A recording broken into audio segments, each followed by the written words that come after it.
Welcome to my channel. नाजरीन, मलिक रियाज जो कि पाकिस्तान का एक बिजनेस टाइकून है, कैसे एक क्लर्क से खरबपति बना। और एक वक्त ऐसा भी था जब इसको घर के बर्तन बेचने पड़े। और वो कौन था जो मलिक रियाज को जमीन से उठाकर आसमान पर ले गया। चंद सालों पहले मैंने धोती कुर्ता पहने एक शख्स को दुकान से कुल्फी लेकर खाते देखा। वो कुल्फी उसे कुछ पसंद ना आई, लेकिन 15 रुपए की कुल्फी फेंकने की बजाय इसने पीछे खड़े अपने गन मैन को पकड़ा दी। वो शख्स बहरिया टाउन का मालिक मलिक रियाज था, जिस पर इल्जाम है कि वो लोगों को करोड़ों रुपए बतौर तोहफा ही दे देते हैं। मलिक रियाज हुसैन कभी एक क्लर्क हुआ करते थे, लेकिन अब वो खरबपति बन चुके हैं और इनका दौलत कमाने का सफर जारी सारी है। 63 साल मलिक रियाज एक ठेकेदार के घर पैदा हुए और वालिद के कारोबार में खसारे के बाद मैट्रिक पास मलिक रियाज हुसैन को क्लर्क की नौकरी करना पड़ी। बाद में फौज में एक निचले दर्जे के ठेकेदार की हैसियत से कारोबार का आगाज किया। मलिक रियाज की जिंदगी का ये मुश्किल तरीन दौर था। वो अपने तकरीबन हर इंटरव्यू में अपने इस दौर की तकालीफ जरूर बयान करते हैं। इन तकालीफ में बच्ची के इलाज के लिए घर के बर्तन बेचना, लोगों के घरों में सफेदियां करना और सड़कों पर तारकोल बिछाना जैसे वाकयात शामिल हैं। वो अपनी मरहूम बीवी की इस हसरत का भी इजहार करते हैं जो एक 5 मरले के मालकाना हकूक हासिल करने के लिए तरसती रही। पाकिस्तान में 90 की दिहाई में जब जमहूरी हुकूमतें गिराई जा रही थी, तब मलिक रियाज ने यह भांप लिया था कि कारोबार में फौज का साथ बहुत सूदमंद साबित होगा।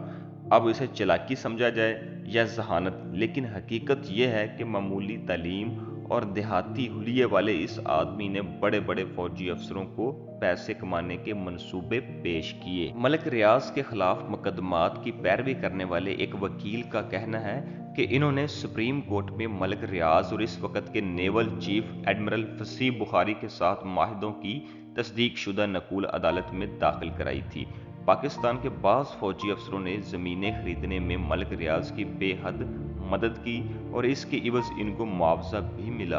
कामयाबी का पहला बड़ा कदम वो था जब नेवी ने रावलपिंडी के हाउसिंग प्रोजेक्ट से हाथ तो खींच लिया, लेकिन वो अपना नाम इस रिहायशी स्कीम से वापस ना ले सके। मलिक रियाज का तेज दिमाग एक के बाद एक मंसूबा बनाता चला गया। हाउसिंग स्कीम के किसी भी फेज या सेक्टर का ऐलान ऐसी सूरत में किया जाता रहा कि इस स्कीम का जमीन पर वजूद होता ना कोई नक्शा तक होता, लेकिन इसके बावजूद दरखास्त फॉर्म खरीदने के लिए लोग दीवानों की तरह लाइन में लगते, धक्कम पेल करते और लाठी चार्ज और आंसू गैस के बावजूद हटने को तैयार न होते। एक एक पैसे को मोहताज शख्स 15 से 20 साल के अरसे में खरबपति बन चुका है। इस अरसे में मलिक रियाज पर मुख्तलिफ मुकदमात दर्ज हुए, जिनमें गरीब और कमज़ोर लोगों को कत्ल कराने, इनकी ज़मीनों पर कब्जे करने, लड़ाई झगड़े, धोखाधड़ी समेत बहुत से मुकदमात हैं जो मुख्तलिफ अदालतों में ज़ेर समाअत हैं और बहुत से मुकदमात से वो बरी हो चुके हैं। मलिक रियाज की सबसे बड़ी खूबी ये है कि जब वो डील करते हैं तो अपने सामने बैठे शख्स का लालच देखकर डील करते हैं।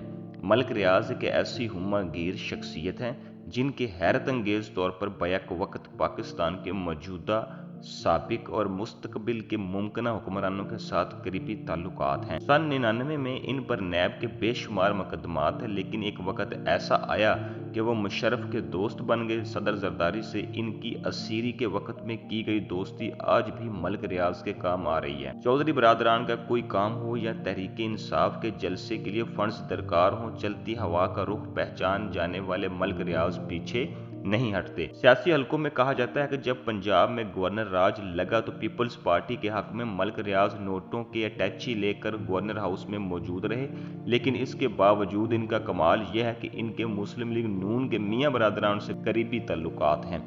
ये बात अब पाकिस्तानी मीडिया में आ चुकी है कि सदर आसिफ जरदारी और नवाज शरीफ के दरमियान मुआहिदा भूरबन करवाने वाली शख्सियत कोई और नहीं बल्कि मलिक रियाज ही थे। इसमें कोई शक नहीं कि मलिक रियाज ने पाकिस्तान की मिडिल क्लास की ज़रूरियात को फोकस किया और इनके लिए ऐसी रिहायशी स्कीमें बनाई जो दीगर के मुकाबले में बहुत आला मेयार की और निस्बतन सस्ती हैं। वो बेशुमार लोगों की माली इमदाद, गरीबों के इलाज मुआवजा की सहूलत फराहम करते हैं। बहुत से गरीब बच्चे इनके तलीमी इदारों में मुफ्त तालीम हासिल करते हैं। पाकिस्तान के मुख्तलिफ शहरों में लोगों को मुफ्त खाना खिलाने के लिए बहरिया दस्तरखान भी लगाए जाते हैं, लेकिन लोगों का ये कहना है कि नाजायज़ तरीके से कमाई दौलत का मामूली हिस्सा नेक कामों पर खर्च करने से काला धन सफ़ेद नहीं हो जाता। नाज़रीन, ये थी हमारी आज की वीडियो। मुझे उम्मीद है देखकर आपको अच्छी लगी होगी। अपने कमेंट्स में ज़रूर बताएं। अपना भरपूर ख्याल रखें। शुक्रिया।